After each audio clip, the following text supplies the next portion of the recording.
Good day. That felt good. So far, we have talked about stocks as a source of funding a business. Then we discussed how stock shares can be used as an accounting tool for determining ownership in a company. Often when private businesses are successful and grow, they need a greater source of funds to capitalize the business.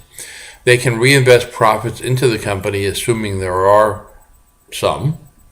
They can also look for more private investors, as well as asking current ones to invest more in the company. But there exists another option, which is to go public. This means that the shares will be offered to the general public. Now, there are all sorts of regulatory hurdles to overcome. But the essence of the idea of going public is to offer a fixed fraction of the company partitioned as public shares that can range from many thousands to even millions via an initial public offering or IPO. The company will decide what fraction of the company to offer to the public, as well as how many shares. Investment bankers will advise them on this. Stock market dealers will take orders for the public shares. But the question is, at what price will the public offering take place? This decision will be made by the company and its advisors, but that alone will not precisely determine the IPO price.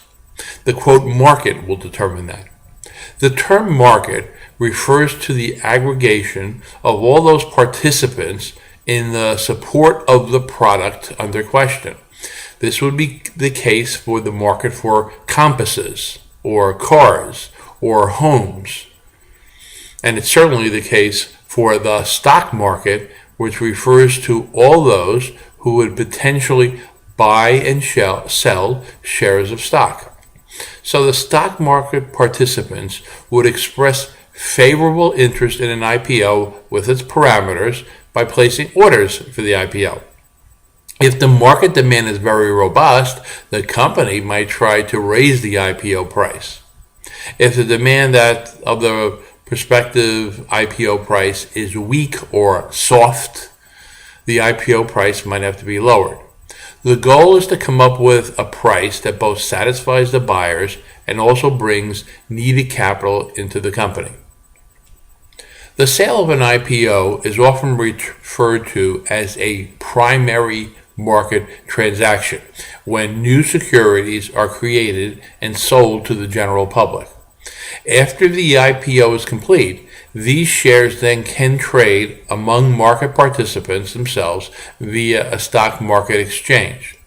So those who purchase shares in the IPO can choose to hold their shares or resell them anytime in what is called the secondary market. The success of an IPO occurs when the new shares of stock sold trade at or above the IPO price in the secondary market. If the price of the stock in the secondary market trades up substantially, this is a mixed blessing for the company.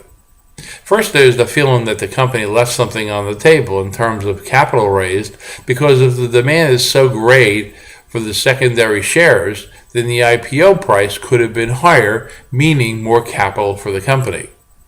However, since an IPO usually represents some small fraction of the company, in the neighborhood of 5 to 20% of the company, a strong demand for these new shares means that the value of the private shares and the company itself is greater than first thought, which is clearly a positive.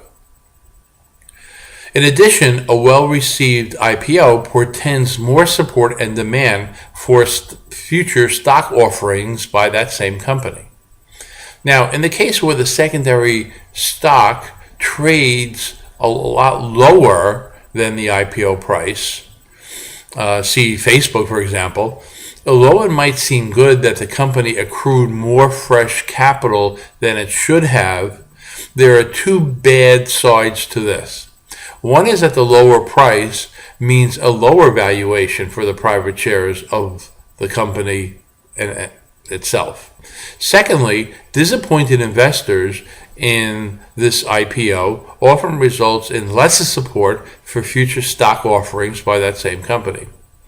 So the goal in choosing an IPO price is to come up with a level that the stock market will trade the IPO stock with stability in the secondary market, with a lean towards upside, but not too much right away, and to avoid a weak IPO where the secondary market trades down shortly after the IPO. This will end our introductory comments on the stock market. We will come back to this asset class, but first we want to explore other asset classes. Thank you very much.